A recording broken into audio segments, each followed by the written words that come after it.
यहाँ प्रभु यीशु मसीह के लिए एक सुंदर रात्रि प्रार्थना दी गई है।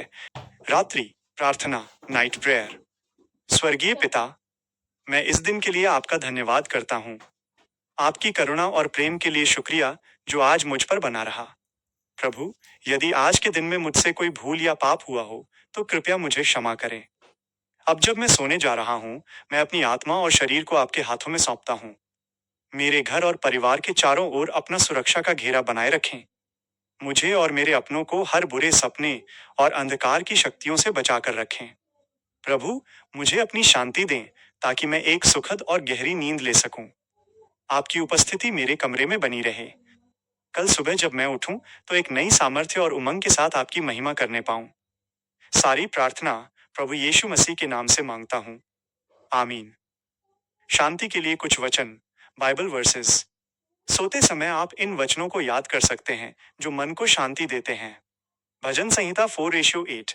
मैं शांति से लेट जाऊंगा और सो जाऊंगा, क्योंकि हे यहोवा, केवल तू ही मुझे सुरक्षित रखता है। भजन संहिता 121:4। देख, इस्राएल का रक्षक न ऊंघेगा और न सोएगा। नीति वचन 3:24।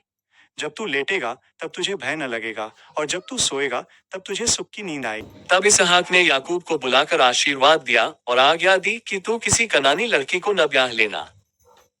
पद्दनराम में अपने नाना बतूएल के घर जाकर वहां अपने मामा लाबान की एक बेटी को ब्याह लेना।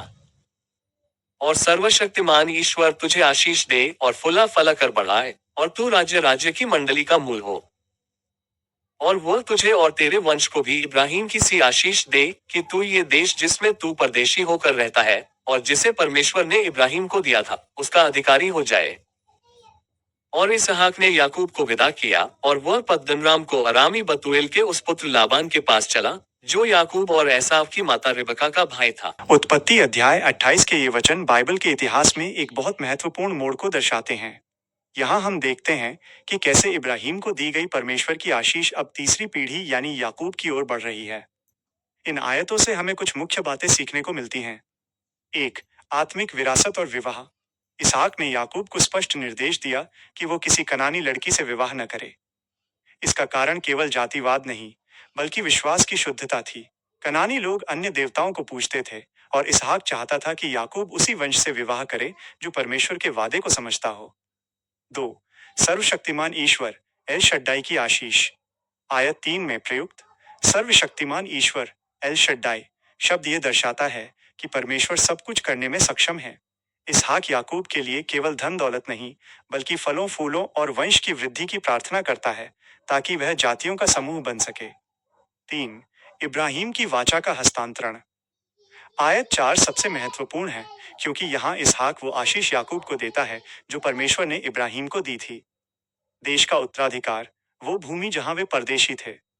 वंश की आशीष, एक महान राष्ट्र बनने का वादा। 4. आज्ञाकारिता का मार्ग। आयत 5 में हम देखते हैं कि याकूब ने अपने पिता की आज्ञा मानी और पद्दनराम की ओर चल दिया। यह उसकी यात्रा की शुरुआत थी, जहां वो न केवल अपनी पत्नी को खोजने गया, बल्कि जहां उसका सामना स्वयं परमेश्वर से बेतेल में होने वाला था।